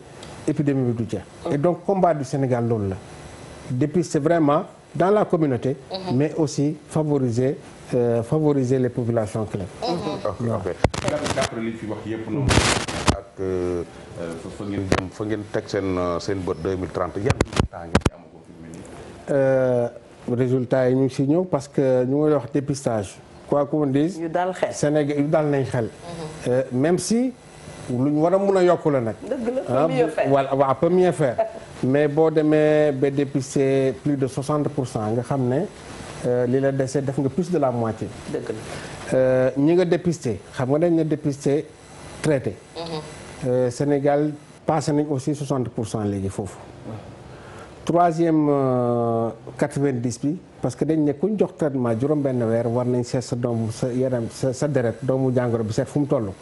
et donc résultat bi mooy mu indétectable donc dootoo ko mën a walaate. foofu maintien bi waaw foofu lañ nekk un peu en retrait. parce que c'est 15%. li tax mooy. lii def charge virale ay machines yu xaw a compliqué la. d'accord pour def ko bu njëkk Dakar nga doon ñëw. mais léegi yàlla def na même dans les régions dans 10 régions on a mis en place des machines. Machallah. Et donc là aussi fii léegi 2020. on compte passer à l'échelle. Inch'Allah. Et donc bañ a wax rek ne dormir sur nos lauriers comme ni ko tubaab bi di wax. mais pour ñu atteindre objectif fu 2020 yi nga xam ne 3,90 la. il faut ñu gën a def ay efforts. à tous les niveaux nag surtout nag dépistage. waaw li ci gën a am solo. mooy dépistage bi. waaw identification bi. voilà war a bu ñu identifier maladie rek ku ci nekk dana mën a jël matuwaayam. gars yi ci santé yi dañ leen war a féliciter. ci surtout xeex bi ñuy xeex sida bi. mais dafa am benn jikko bu nekk ci ñun sénégalais yi. boo xam ne moo leen di yàqal. ñun ñi nga xam ne ñun Sénégal ñoom. déedéet ba ñun Sénégal. waaw. ñun dafa am benn jikko bu nekk ci ñun ñoo xam ne. mooy yàq seen liggéey. waaw mu ñun dañoo mën a xeebaate. waxuma la sida de. leneen na la da nga am jëkkër rek wala nga am nga sëy benn yoon tas sëyaat benn yoon tas rek. ñu am fun la dëkkal dëgg la. dëgg la. dañu maanaam dañoo mën a xeebaate. mën a ber nit mën a tuutal nit. balaa kenn lay feebar sax beddi nañ. loolu ci boppam daal xawlaat am na ñoo xam ne dee nañu te sida reyu leen. dëgg la ndax boddi ndax xeeb ndax xasante. waxante lu ñaaw. yooyu gën a bon sida. loolu nag day yàq liggéeyu ñi. imagine tey jii ñu ni kii dafa sida rek te sidaawul. te dara jotu ko. koñ ba koo nuyuti du la fay. ci sunu biir famille. soo moytuwul ña nga bokkal ndey ak bàyyi ñëw lay njëkk a daw. nekkal ci kër rek nga yor ba yorotoo. nga sida sax te yor mooy tane. nga sida te yor xaalis. mooy tane nga ne ci koñ yor te yorotoo. absolument te dara jotu la donc dafa am benn jikko bu ne ci ñun boo xam ni. fii ak dañul. ñii seen combat dinañ sonn dina metti lool mais jikko boobu il faut mu wàññeeku ci réew muy jikko boo la ba pare ak acceptation de l'autre. voilà xeebaate et puis pour man yenn yi ñàkk xam la parce que l'ennemi c'est pas le VIH c'est l'ignorance. xam nga boo ñëwee nga bokk ak nit gis nañu ba famille ñoo xam bokk bu jege kenn ki am ko ñu lay marquel sa kaas bi ngay naanee xam nga ko xam na foog na ne boo naanee mu naan nga wàll ko. loolu ñàkk xam la. boole loo laal kenn dootu ko laal. loolu rek rey na nit. et donc je crois que communication bi nga ñu mën a jàppale loolu la. nit ñi xam bu baax qu'est-ce qui ne transmet pas la maladie. que il y a une prise en charge efficace. du feebaru 1990 bi vraiment nit ñi xam ne y a une prise en charge efficace. avancé na bu ñu la dépisté traité la dinañ la aar communauté bi. et vraiment xam nga si ku am sida ñeneen ñoo gën a dangereux pour moom. yaa ngi dégg ma la maladie opportuniste am na loo xam ne yow microbe boo ko noyee tey du la jëriñ dara.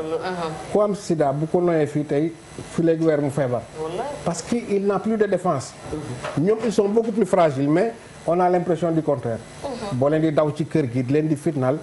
yenn yi ça équivaut même à une peine de mort. te dafa am itam lu ñuy seetlu ci dëkku tubaab yi da ngay gis tubaab bi nga xam ni dafa amee doomi jàngoro ji.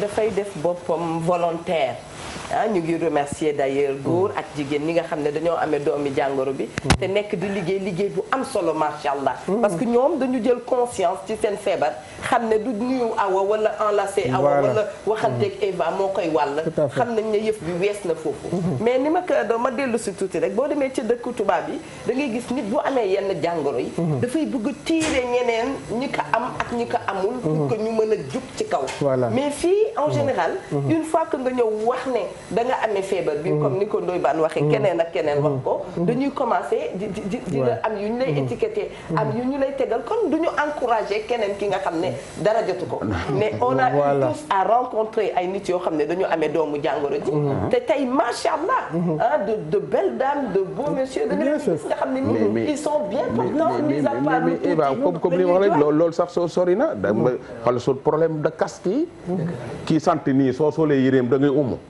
kii sant nii soo ko takkee balaa feebaru sida avant feebaru ñun fii ba ñu sidaayee dafa yàgg ba ñu sidaayee dafa yàgg soo takkee kii da ngay soo sëyee kii da ngay umu soo yëre su la kii léttee da ngay ami góom loolu fii la ko sida fekk sida fii la ko fekk mais imaginel nga am ko nag nga am ci yooyu ba pare am feebar bi donc bañ ñun boo di compter maanaam ni koy dafa dañ ko fi fekk donc loolu nag fii ak dañul ñii seen combat du yomb loolu nag daf ma ciital boo ne dañ ko fekk day mel ni du fa mën a jóge non dina mën na fiy jóge sax parce que da ngay gis nii li nit ñi maami doon kii naan doo takk diw gaa yaa ngi takk ci xale yu baax seetuñu ci kii lii laa kii lim gaa yaa ngi ko affaire boobu mi ngi deñ voilà xale yu baax yi ci réew mi Eva ngi wax lu am solo naam Diop mooy ñi nga xamante ne buñ ko amee ci bitim réew wala feneen dañuy daal di porté wu nekk volontaire dëgg la Diop commencé taxawal benn association mi ngi bari mi ngi am si fii nii ndax man gis naa ñoo xamante ne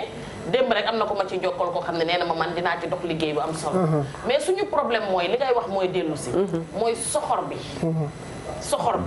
parce que Sénégal dara dalay dal au lieu nga jàpp ne kenn rek moo mën muy rab bi moom rek mooy tege xëy na nag dogal bi dina ñëw jaar ci loxo nit ndax yàlla wàccul def kenn dara mais yow au lieu nga daal di jël loolu yow xalaatee ko ne xëy na lii man la waroon dal ndax li yaaki ndalaan di wax yóbbante yàlla rek a wóor soo bëggee mu def ci sa ndab soo bañee mu def ci sa ndab kon nangul mu def ci sa ndab muy sëb cër nga daal di ne déedéet lii ma dal docteur a ma ko teg ndax su professeur teeloon a taxaw wax ak man lii ma dal du ma dal te bi ngay nekk ci sa balaxal madda professeur yëgul li ñuy wax naan yow guy tag picc tag na ci guy yëgul picc gësam na guy yëgul picc naaw ne na ma guy dab munu la dab parce que bi nga koy def moom yëgu ko nga daal di mere nit ñi yow daal di yoral nit ñi nag benn een boo xamante ne danga naan naa dem wàllee ji li Eva doon wax démb nekkuma ci jàmm bu kenn nekkati ci jàmm mais yow xañoo nit ñi jàmm sa bopp ngay xañ jàmm yaa ngi xool nooy def ba wàll kii yaa ngi xool nooy def ba wàll kële yaa ngi commencé dugg ci mbaraan mi yaa ngi commencé dugg ci yeneen nga gis bu dee góor gu am alal te gëmul yàlla mu yor xaalisam di wër ci mbedd mi di nax gone jigéen yi ñii muy ñëw di leen mbaraan ñii muy dem di leen takku ñetti weer wacc ci leen ndax lim ci jublu mooy wàll leen dem yoonam mais loolu jaru ko fi yow li lay dal na la ba pare toogal nga sant yàlla nga jaamu yàlla xam ne lii ci sa dund la waroon bokk te xam ne gars yi avancé nañ mais bul yokk bàkkaar temps bi ngay jël pour di natt di calculer naan ma wàll diw nu may def ba takk xale bu jigéen bi gën a tooy ci koñ bi wàll ko pour ba léegi affaire bi gën a séddoo mais déedéet demal yow nga faju ji jublu ci sa bopp li Ndoye Bane doon wax naan paa bi nga xam ne dafa hospitalisé paa yi ci koñ bi yëpp nekk dañoo nopp jabar paa bi jékki-jékki daal ni oh waaye jongo ma ju rafet a ngi nii Ndoye nu mu ko waxee si daama war a rey man ñooñu ñëpp damay wax ni dañu juum parce que feebar boo xam ni dañu la wax ni la maladie chronique la dafay daal di mel ni beneen maladie chronique dafay mel ni diabétique bi dafay mel ni ki am tension dafay mel ni ki feebar bi nga xam na ne moom giiru dundam feebar bi mi ngi ci mais li ci am solo mooy boo fajoo waxuñu avancé waaye dana taxaw te lu taxawul xanaa sañ ñoo wax dafa dellu gannaaw kon tollootuñu je pense ci fu ñuy ne naa dem wàlli diw naa dem kii donne bi changé na parce que tout au début bi ñu yëf bi dabee xamuñu feebar bi man ni xamuñu dara ci la ñu amoon yenn tiit mais loo xam ne dorénavant da ngay faju di wér di wér parce que lu yokkuwul rek dañuy sant yàlla ñu jël ki ci ligne bi salaamaaleykum allo kooku de mbokki Mami Diop la xam na allo Diop la sant xale njóobeen ni téléphone bi mburu bi la ñuy jaawal. dégg nga professeur fi ñu ci neex il faut ñu teg ci loxo Diop.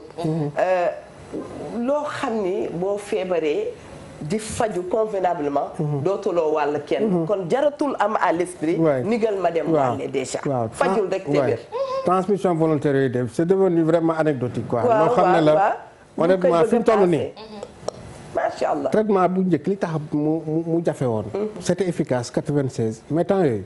nit ki dina dem bay jël ay 24 comprimés par jour. maanaam traitement bi. dafa xawoon di si boppam mais léegi. un comprimé par jour. traitement bi un comprimé. mu gën a mu gën a efficace li doon 24 comprimés yooyu. avec moins d'effets secondaires. et donc y a plus de raison vraiment d'avoir peur di dem di seet sa yaram. boo ko amee jël ko non seulement di nga aar sa bopp mais di nga aar sa njaboot. et donc je crois que message boobu daal si la ñu war a di gën a insister. waaw si la ñu war a di gën a insister. avancé nañ ci bu baax a baax. et surtout ñu wax Mami Linguère aussi nga wax ak sa doom yi nekk ci lycée yi. nekk ci école de formation yi nekk ci université yi. ñooñu tam vraiment ñu ngi leen di ñaax.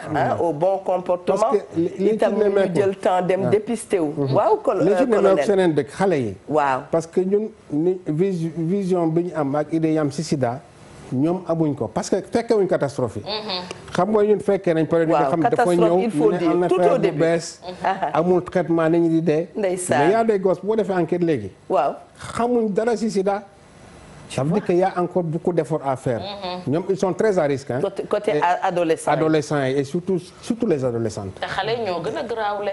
parce que xam nga comme dañ naan abstinence. protection wala dépistage. wala traitement bi. te xale yi moom abstenir wuñu wax dëgg yàlla ñu ci ëpp bokk. protection bi parfois dañ koy fàtte. parce que ñoom ci ndaw lañ tollu. yaakaar nañ ne bu asamaan si doon wàcc bu ñu joxe ñee mu taxaw. ñuy talaxookat na ñaxu. léegi nag dañuy dem ba ñoom ñoo gën a garaawle. moo tax li Eva doon wax sànq centre ado yi nañu ko delloo si. tout à fait warul jeex waruñu ko fàtte warul fay. parce que xale yi war nañ am foo xamante ni dañ fay dem. di wax liñ mënul wax seen ndey. liñ mënul wax seen baay. xale yi waxeetuñu ci biir kër yi. dëgg la xale yi seen moroomu xale moo leen di yedd moo leen di digal kon il faut que ñu utal leen fu ñuy jooyee jee seen jàmbat. te xale yi léegi ñi ngi ci lu ne. ñi ngi ci lépp. xale yi léegi dañuy ànd ak mag moo xamante ne presque mook seen maama maase. kooku xamoo ñaata guerre la guerre. xamoo ñaata combat la bëre. ñaata blessure la fa jële dala koy yan yow xale bi sa àdduna tàmbaleegul nga yem. ñaata guerre la guerre. dëgg la sacré Mami Linguère. ñaata mbër la daaneel. dëgg la ndoy baax dama ko bëgg a laaj tamit am na loo xam ne xale yi dañuy adolescents yi dañ koy utiliser lu bari. mu ni loolu ñu naan pilule du lendemain est-ce que loolu dafa lay aar ci joomu jàngoro ji wala beneen bi mooy préservatif est-ce que mën na la aar à 100% wala daal. waaw préservatif moom bonne question. waaw bu doonee am na luñ nangu rek mooy meilleure arme moom ci préservatif. meilleure arme waaw bu géwee su abstinence ak yooyu. voilà waaw préservatif moom. de bonne qualité nag. xam waxuma aussi préservatif boo xam dañ ko teg si naaj bi di ko jaay pendant 5 mois. tu vois donc vraiment de bonne qualité. ça protège mais pilule moom ça n'a rien à voir avec la prévention. pilule mun na tax nga am benn rapport ragal voilà grossesse mais booy jël pilule en général les gens duñ protéger wu sax quoi. dire que potentiellement sax da lay exposer. mais ñu jàpp ne pilule la prévention ça n'a rien à voir prévention grossesse. dëgg la gis nga professeur. li ñuy waxtaan sama xel mi ngi dem maa ngi wax ma ni dëgg bàjjanu gox yi ak nijaayu gox yi. seen liggéey yombul. xam naa ne xam nañ ko sax waaye ñu ñaaxaat leen du doy. ñu ngi wax sànq waxu centre ado yi. centre bàjjanu gox ak centre nijaayu gox itam dafay am solo. parce que comme ñoom yàlla may na leen capacité ñuy dalal xale yi. dina doon lu am importance pour waxtaan nag rek sunu doom yi sunu abstinence dafa gën. nga am si sa àdduna réserve boo xam ne da nga koy bàyyi pour yow ëllëg. moom laa doon wax bés ma ni même xale yu góor yi ndaw yi bu nu dee foo. di génn ba ma naan ndoy baan médiocrité duñ ko encouragé. nanu yar sunu doom yi. ñu jëm ci abstinence. dafay gën bu ko defee boo màggee. ba jël soxna wala nga am jëkkër di nga mën a xam vraiment. naka ngay organiser sa vie. mbir daal boo ko mënee moytu. xam ne boo nekkee ndaw nekk ca daf lay gaañ. réserver sa suba parce que suba moo gën a wóor. ñu jël ki ci ligne bi ah bu ñu ko mënee am daal moo ñu gënal. absolument salaamaaleykum. allo mu mel ni serveur yi njaayeen yi tey dañ ciy buuxante. allo salaamaaleykum allo. kon noonu la ñuy ziar bàjjenu gox yeeg nijaayu wax dëgg yàlla ñoom itam nañu def porte à porte yóbbu inciter les gens ñu dem ci dépistage parce que nit a ngi bëgg a def dépistage te ragal absolument waaw moo tax bàjjenu gox yi ñu ngi si liggéey quand même liggéey bu am solo très bien implication communautaire bi nga wax ñoom elles sont en première ligne très bien salaamaaleykum maaleykum salaam mbokk mi bismillah mba Eva nuyu naa leen ñu ngi lay fay nuyu naa leen maa ngi leen di ñaanal yàlla ngeen am gudd fan ak wér. amiin amiin. yàlla ñu ko yàlla boole. amiin amiin yàlla boole man de numéro Eva Tra rek laa soxla. ah d'accord. dinañ la ko jox bul quitté régie bi jox la ko léegi incha allah. d'accord. jërëjëf yal na yàlla defal nu jàmm. ñu ngi ziar ñi nga xam ne dañu feebar. mami te duñu seetaan. damay wax rek ma ni jàngoro. professeur lu mu metti metti nga koy jooy am na ku bëggoon nga jox ko sa jàngoro de. mami lu mu metti metti metti nga koy jooy nit a nga tëdd naan ay bu doon jàngoro diw laa amee. problème lu mu diis am na koo xam ne bu ñu ko nettalee say problème ma nga naan ay waay man bu ma mënoon am problème am bi mooy àdduna dafa yombul. te wax dëgg yàlla ci lu yombul ci la ñuy utee lu yomb. te bu ñu yàggee fii yàlla dana nu ko defal. incha allah Diop bismillah jàmbat loo fekkee dëgg la. li nga wax ci bi ngay ubbi rek. feebar bi nga yor di ko jooy am na ku ko yorul te dem. feebar bi nga yor te di ko jooy nit a nga ne siiw nee nañ paa bi day def chaque jour mu ñëw gaare wi du wàcc ci buntu hôpital bi. waaw fekk waa ji mu toog yorul lu mu lekk mu jëndal ko lu mu lekk yëkkati njëgu ordonnance jox ko yëkkati paas jox ko. waaw jabar ji amoon doom ñu di ko ñee. mu jékki-jékki ni leen tey bu ma sañoon ngeen jox ma seen dund gi ma jox leen sama dund gi. dëgg la man suba gu ma xëyee sañ sa romb leen gaare oto bu baax. moo ne tuur si ndox rek laay wut ci hôpital. dëgg la te sañoon di ko def biir këram nga xam naa ne douche bu baax. dëgg la ma doon te boobu itam ma ne na sant yàlla gannaaw yàlla nga ko fi bàyyi te mu mën koo def naka santaat itam ma ne la jàmbat loo fekkee dëgg la Diop nit ki lu muy jàmbat rek da ko fekkee ku ne naam rek da nga faa nekk est-ce que ma doon laaj professeur MST ak sida maladie sexuellement transmissible ndax mën nañ dem ba yóbbu nit ki ci mu am virus bi wa parce que ci même famille la en fait infection à VIH bi IST la maanaam infection sexuellement transmissible boo kook yeneen xeetu feebar yu bëri particularité bi mooy boo seetee nga diviser nañu ñaari pàcc benn pàcc bi ñi nga xam ne mos nañu am MST IST seen dund beneen bi mosuñ ko am booy seet sida si ñi mos a am IST si seen dund foofu lay gën a bëri maanaam IST ak VIH yi dafa doon benn groupe boo xam ne ñooy ànd. waaw facteur favorisant la daal. am yenn IST yi day favoriser nga am virus. voilà et donc même famille la. waaw léegi li nga doon laaj sànq ci xale yi suñu doom yi nekk ci école yi. bu fekkente ne dañ ne MST dafay favoriser pour nga am virus bi. te xale yi ñoom di dem ci école bi di laaj NST. kon boog nañu xam ne NST boo ci gis rek dina la yóbbu ci MST. mooy not sexuellement transmissible moom mi ngi la yóbbu ci maladie sexuellement transmissible. dëgg la kaay da ngay ñun nag bu wax bi kiiwee da ngay xam nga ne Mos Eva dana la dellu si. léegi dafa am ay dig ma dellu. jëlal ki ci ligne bi ba noppi nga dellu si waat. asalaamaaleykum wa rahmatullah. asalaamaaleykum. waaleykum salaam wa rahmatullah. Eva Tra maa ngi lay ziar. maa ngi lay dellu ziara bu baax a baax. maa ngi leen di ziar ngeen di toog fii ba muy juróom ak juróomi baan. wallaay jërëjëf. maa ngi ziar sama rakk jooju toog ñu koy wax Cheikh Tidiane Ndour colonel. tabaarakallaahu. Eva Tra kooku invité. waaw. invité nga ku baax. macha allah. man sama rakk la moo topp ci man maa ngi koy gërëm bu rafet rek. dëgg la. invité nga ku élégant en relation. ndeysaan. invité nga mag bu am yar. macha allah. dama woote pour ñaanal ko. yàlla sàmm ko sàmm ñun ñëpp barke Seydina Mohamed. yàlla yàlla nangu amin. yàlla aar ko aar njabootam barke Seydina Mohamed aar ko ñun ñëpp barke Seydina Mohamed. sallallahu alayhi wa sallam amin. yàlla ko yàlla taxaw may ko ndam ci li muy def. incha allah ay famille yëpp kontaan nañ ci moom rawatina man ñii mu topp ci man. gërëm naa ko ba ci kanamu yàlla dënk naa ko yàlla dënk naa ko Seydina Muhammad alayhi wa sallam. Eva Tra jërëjëf merci beaucoup. jërëjëf waay c'est fort. lii daw na yàlla. waaw léegi xam nga moo tax ñuy wax naan. mbaax alalu yàlla la nekki bon bëggoon na ku ko gërëm dafa mënta baax. yàlla nu yàlla baaxal. non dama xalaat rek. baax yombul ni daa metti. baax dafa metti lool. mbaa du léegi saa nga xëy na suba danaa bon boo xëyee gën a baaxati yàlla. tàmbali baax nag ma ngi jël waaye dëkk ca moo wallaay ko ci bar ma bawul dara sa maami bopp rek. tàmbali mbaax yomb na waaye dëkk ca ajab. salaamaaleykum wa rahmatulah. salaamaaleykum na ngeen def. ñu ngi sant yàlla man monsieur Bari man maa dugguwaat. waaw yow rek la ñuy yàlla na nga yàgg dugg. monsieur Bari la man maay mbokk Eva Tra. yow moom dañoo kontaan ci yow. waaw léegi de professeur.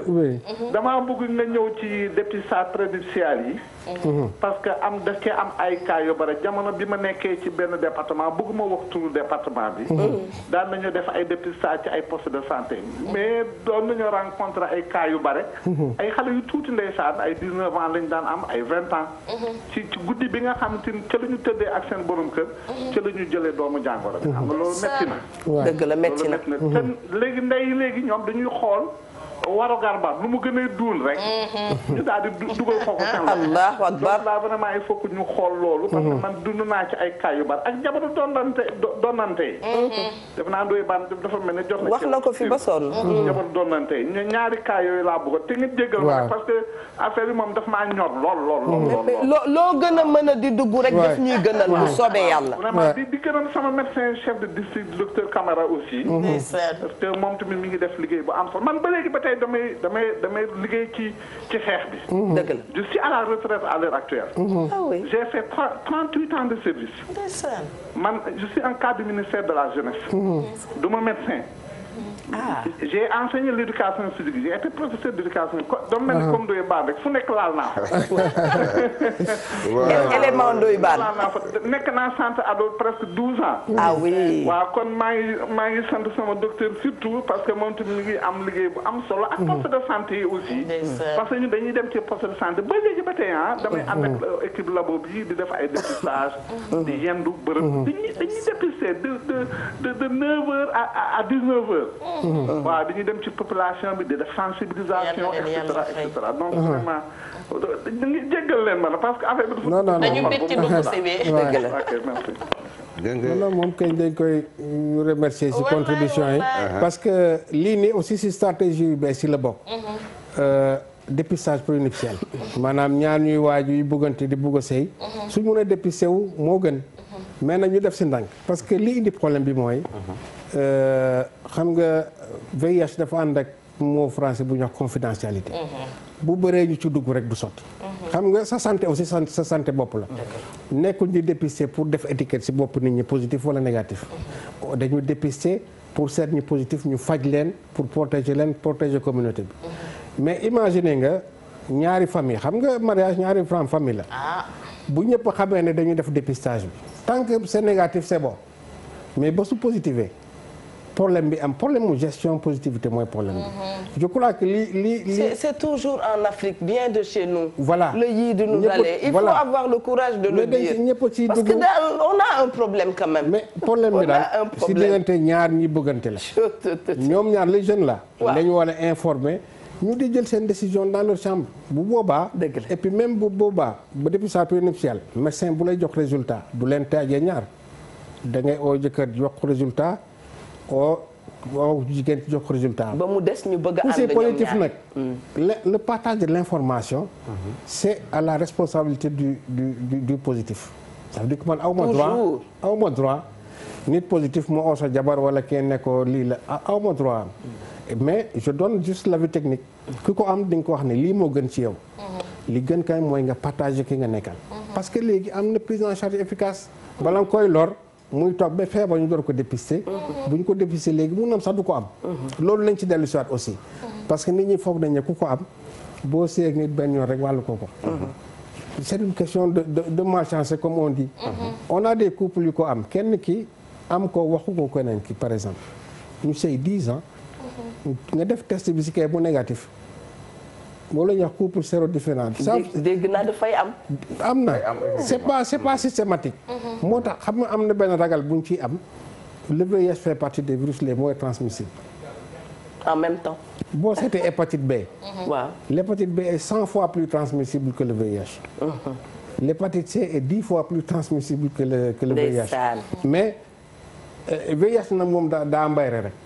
fu kii rek moom lañ njëkk a xalaat quoi. xam nga li ñu wax la ca njalbeen maanaam ni mu dikkee woon la il faut ñuy taxal ci loolu na mu dikkee woon loolu moo ñu conditionné ba léegi xamuñu ko ñu xamal ñu ne ni comme ni nga ko waxee feebar bi mënaguñu ko faj moi je pense que problème bi yëpp foofu la ca njalbeen bi bi mu dikkee mënuñu ko faj mënuñu ci dara non seulement mënuñu ko faj mais ku ko am ça veut dire que am na ay pratique wala comportement boobu yoo daan am répréhensible loolu nag stigma bi foofu te ba tey tuuti daf ñuy dal ñun dañuy réere mbir ne nit ku baax bokk fu baax di liggéey lu baax mësta def lu bon mën na ko am mais loolu fi bëri te moo fi am mais doo fi bëri liir bi juddu am ko lan la def moom est-ce que tegal foofu baaraam de waaw liir bi juddu am ko alors lan la def d'autres femmes sont restées à la maison ñu am ko dafa am benn jeune waxtu bi dab nañu daanaka waa Sénégal sax ñoom dañ may suivre lu bare bare ci sama émission xalaas yeeg samedi ci guddi yi waaw moo tax ma bëgg boo noppee voilà mu dem fële may invité bon ñi ko ñi mu dal des fois ci plateau bi ñuy waxtaan temps yi passé ca koor ga dafa am benn jeune bu ñëwoon mu ne ma man damay maye deret tout le temps mais cette fois-ci dama dem maye deret dem ñu woo ma téléphone ma wooyu ma ñëw nee na médecin bi wax ak moom tu wax après explique ko affaire bi ni ko dafa am affaire bi c'est un jeune boobu ay 25 ans yooyu la war a am affaire bi nag da ko man bi mu ñëwee rajo ba 2 fois xaw ma 3 fois ñëw na fa ñu toog waxtaan mu won ma enveloppe bi ñu ko jox ak li ca nekk yëpp mu wax ma ni ma mun ni ma dama ko am muy jooy yi metti affaire bi ma yërëm ko muy jooy yi metti mu ne ma man ci famille bi ma bokk lii moom du ma mën a dund ak moom nii la ma ko waxee mu doon xale ma nekk fa di wax ak moom et tout ni ko ñëwaat fi ñu waxtaan jéem koo convaincre affaire yooyu mais gisaatuma ko mais su fekkee mi ngi seetaan sama léegi na ñëwaat ñu waxtaan parce que tout le temps dañ doon déggante man ak moom mais déggatuma ko gisatuma ko xam fa mu nekk te ci koor gi la woon quoi mais affaire bi nag daf ko choqué te nee na moom dafa doon dem di maye deret tout le temps su ko déggee dafay dem maye deret mais jékki-jékki woo ko expliqué loolu médecin bi moom def na rôle am wax na ko calmement et tout ni ko lii dara nekku ci comme li ngeen di expliqué dañ koy freiner et tout mais puisque xale la affaire bi daf ko def benn choc pour rassurer côté boobu dans d'autres pays li ñu seetlu mooy xale yu juddoo ak feebar bi ñu njëkk a juddoo ak feebar bi seen yaay wàllu leen ko am na suñoo xam ne léegi ay pédiatre lañ macha allah dund nañ jànge am bac dem ba doon médecin doon spécialiste c'est pour dire que waratul yàqal nit ñi dara si seen dund fi je crois que message yooyu doon na baax trop ngeen si dellu si lu bëri bu soobee yàlla waaw jërëjëf Adja Linguère waxtu bi dab nañu waaye ñu bàyyi professeur Ndour mu tàggatoo mu doon tàggatoo bu dul tàggatoo nag nga dem gaaw ñëwaat fii insha allah ndax di leen dalal bànneex la ci ñun dëgg la jërëjëf vraiment di leen remercier di rappeler quand même que man c'est vrai que émission bi kii CNRS la mais man maa yore division du contre le sida ministère de la santé et de l'action sociale ñu xam ne ñun ñooy lëkkaloo vraiment di liggéey ci terrain bi macha allah li ma déglu daal man xam naa ne mun naa compter si yéen moom ay relais yu baax na alhamdulillah pour les bons messages quoi je crois que ñuy wax positivement de cette maladie là dëgg la moyen de stigmatisation di insister sur les avancées traitement bi am na efficace na te traitement bi c'est gratuit kenn du ko jaay xam nga nag gratuité ça n'existe pas y a quelqu'un qui paye des règles y a une subvention de l'État mais ñu xam ne dépistage doo fay traitement bi doo fay traitement bi c'est efficace non seulement di nga pour aar sa bopp di nga aar képp koo nekkal je crois que c'est extrêmement important xale bu juddu tey fii Sénégal am ko ñu yaayam wàllu ko espérance de vie du Sénégal doon 60 ans bu ñu ko traité bu baax il va vivre 60 ans. je crois que message boobu. il faut nit ñi dégg ko pour ngeen see kii. macha allah voilà macha allah gars yi daal bu ñu ragal dépisté ñu ngi leen di féliciter bu baax. lu remercier waa CNLS yëpp macha allah fàttewuñu kenn. et Ndoye Bane yow itam ñu bàyyi la. nga tàggatoo rek di féliciter comme ñu som ñooñu rek temps yi passé nee naa la am na benn femme boo xam ne ndeysaan benn waay da koo jël ba koo takk ñaareel. waa ji yëgul ni ndaw si dafa am feebar bi ne ndaw si xam ne ni dafa amee feebar ma jékki-jékki am ku ma woo dëy ma wax ma ko ni ma nag ci famille bi laa bokk mais bu ma ci feeñ mais sama cousine la dañ koy maye jox ma numéro mag yëpp ma woo ndaw si téléphone waxtaan ak moom mun ma ko la ko wax patati patata man ak madame Coulibaly xaw ma bu jaay bi xaw ma Coulibaly mi ngi CNRS xaw ñu woo ko téléphone dox ci lu am solo ba sëy ba amul te waa ji yëgul lu dal ndaw si teguñu ko ci rajo bi waxuñu ko ci rajo bi. te moom itam na faju. voilà non parce que moom. nañu teg foofu baaraam baan. bu fajoo mën na sëy. non mi ngi faju. loolu laa ko bëggoon wax. ni loolu amee sëy bi amul. waaw lañ teg ñaar koo xam ne ku bugg góor wala ku bugg jigéen. médecin bi ne ko vraiment li gën mooy nga wax ko mu wax ko ñu toog waxtaan ñu wax ko possibilité yi pour ñu sëy bi am. ñu d'accord ci sëy si. exactement foofu la doon taxaw doom kii wàllu kee doom ni ça veut dire que y a des couples c'est exactement waaw baan àggali. voilà après c'est ça noonu lañ ko doxalee daal ba sëy bi mu ndaw si ci boppam am na daal ay affaire am yu mu def daal ba sëy ba ñu fomb ko. ba amatul loolu tamit lu am solo la. des fois nit ñi wooñu wax ñu nit ku koy dund wooñu expliquer ñu boppam. ñu daan leen di orienté ñu dem fële suñu demee fële tamit dañ fay jëlee ndam. sant yàlla voilà am na loo xam ne ñun mënuñu ko. suñu doom fa nga demee ba nga xam ne suñu rôle fii la mën a yem nag ñu daan leen di envoyé fee ca waa Sénégal ñu dox ci yu am solo. ay nit ñu dala nga fa. ay nit ñu mën seen liggéey nga fa duñ la tiital duñ la boddi duñ la def dara dina la dalal wa expliqué la daal ba sa jar ko jàngoon a waaj comme ni ko docteur waxee rek déglu bi rek nga dem ñu déglu la rek wàññi ne lu bare bare tàggu ñëpp ba beneen jërëjëf yow itam ki la grand bu bal naxu la numéro mën nga ko joxe ndax wala jekkuwul waaw Mbaye Diouf marché HLM gars yi xam nañ ko Mbaye Diouf kon boog Mbaye Diouf ñu ngi lay remercier ci jaune oulu Ndoye Bane bi rafet na macha allah Adja Linguère Adiya Talla waa Treichville ñu ngi lay nuyu. Adiya Talla journaliste. Adiya Talla xam nga ñaari yére olof la un monsieur sérieux ku baax. ñaari yére olof la am bu weex ak bu zone bu mel ni Adiya bu ko solee comme poussin. yow ki toog fii nga bëggoon a waxal. non kii nga bëgg a waxal. kii dama nekk ci di ko neexal ñaari fan yi. aywa bisimilah Diop. waa Treichville nee leen maa leen raw maa ngi leen di nuyu ñoom itam bu baax a baax di jàll ba Adjamé dem ba Yamoussoukro. Cocody waaye su ma paree damay dem ba Gagnoa Bouaké jàll ba San Pedro Sassandra kenn du yéen. waa Abidjan sama mbokk yooyu. waaye di ko teg ci loxo ñaana Sourang ak Abdoulahat Sourang ambassadeur ba. waaye kenn du Abdou Karim Bass yow mi nga xamante ne yaa fay taxaw sénégalais yi. xanaa delluwaat di waxaat ne daal nañu xam ne ku am xaritu golo sa ngemb du fanaan ci garab te seeni les a ngi fi pare na pour ajji leen seeni ngemb jàngoro daal bi ci nëbbatu rek mooy biy gaañ waaye lu siiw lu nekk ñu mën ko faj rawatina ci loo xamante ne dañ la koy may te xam sa jàngoro du dee ndax nag nit wopp na te demul fenn nit xëy na nekk ci activité am dëggantaan yaakaar ne moom mooy gérer àdduna ëllëg fekk foofu la yàlla yemale ay mbiram naka nag war a daal la yem buy dagg du tàgg borom di waxaat ñëpp ne kenn gënu leen Abib Ndiaye nag moo fi jaar mi ngi ci 77 151 56 27 Abib bu tayee mu tële bu subaa mu tane waaye nag comme fat lu tàggalewul mbaam ak i noppam Ndiaye nañu ànd rek maa ak yow mi ngi ci 77 151 56 27 Abib kenn gënu la ndax gis naa ne fi may génne temps yi ci vax daal delloo nga ma sama réew ma namatuma aceke ak poisson braisé Eva ba suba ak jàmm très bien ba suba ak jàmm Diop macha allah xam naa ne añ bi moom xam naa fi ngay añee déjà maa ngi leen di nuyu bu baax a baax xam naa lépp waaye dañuy taxaw rek profiter remercier wax dëgg yàlla hôpitaux yi bu baax a baax ñi nga xam ne ñoo nekk ci santé ñu ngi leen di remercier ministère de la santé sunu xarit yooyu itam ak ministre bi ñu ngi teg nuyoo ci loxom wax dëgg yàlla di ko ziara waa Gaspard Camara félicitations à vous dama fa dugg ma ni leen yéen de war ngeen a West District te macha allah gis nañ ne liggéey ba jaar na yoon loolu ñu ngi leen di féliciter bu baax a baax district Bourguiba itam kazalika ñu ngi leen di remercier hôpital Abass Ndao yéen itam gërëm nañ leen waa CNLS nag lépp yéen la wax dëgg yàlla yéen a nu may occasion ñu mën a toog fii ngeen dooleel émission bi fësal ci seen liggéey ba nu mën a waxtaanee li nga xam ne mooy jàngoro sida dañu koy wax te duñ ci tàyyi ñàkk xam sa jàngoro loolu mooy jàngoro waaye boo ko xamee ànd ak ndimbalu suñu borom incha allah yàlla dana la defal jàmm ñun ñëpp ñuy seetaan ñun ñëpp fu waay mën a féete na nga jël sa ful ak sa fayda dem def dépistage et boo defee dépistage di nga mën a xam wax dëgg yàlla foo féete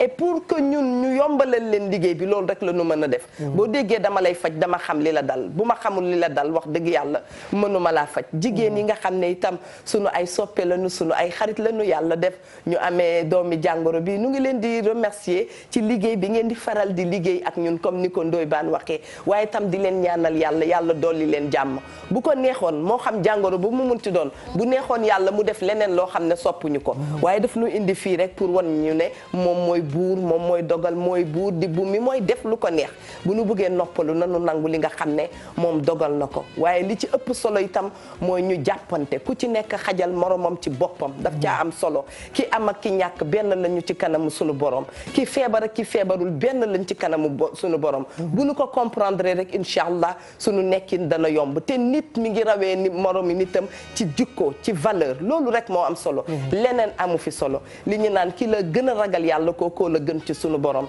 yal na nu yàlla baaxal yal na nu yàlla suturaal yal na nu yàlla musal macha allah. ma remercier bu baax équipe technique bi nga xam ne dafa baaxoo ci duñu gunge Petit Ndoy moom nu sopp ko loolu wax dëgg yàlla ci yaram ak ni mu teeyee Apoulaye merci tu es le meilleur des réalisateurs maa wax loolu Gelwaar Thiam n'est pas là et mention spéciale aussi à Bamanan Style yéen a ma ñawal au bu passe partout bi maa ngi leen di remercier bon ensemble gërëm naa leen sant leen fu ma neex dem ak moom am na taayu Mami Linguère am na taayu Madeleine am na taayu Mimi Traoré ku fa ñëw ku ne dinañ la ko defal xam naa ne sax dama àbb yére bi waaye maa ngi leen di sant di leen gërëm Ndeye Ami Coiffure ma nga nekk ci 648 56 648 56 soxna Ami Sey Fall ma nga naan dëgg la dafa àbb yére bi kon ba colonel Tabara Sylla yaa moom nuyoo bi moom xam na fi may waxee jërë ngeen jëf mbokki téléspectateurs yi bu nu fi waxee loo xam ne xaw na am ku mu chiffonné tuuti na nga nu baal ak waxtaan bee demee noonu waaye li nu gënal mooy ñu nekk wax dëgg yàlla en fusion ak yéen fusion boobu yàlla na yàgg ci diggante yéen ak télévision Futur Média bu weesee loolu damay wax sax ak groupe GFM jërë ngeen jëf mbokk yi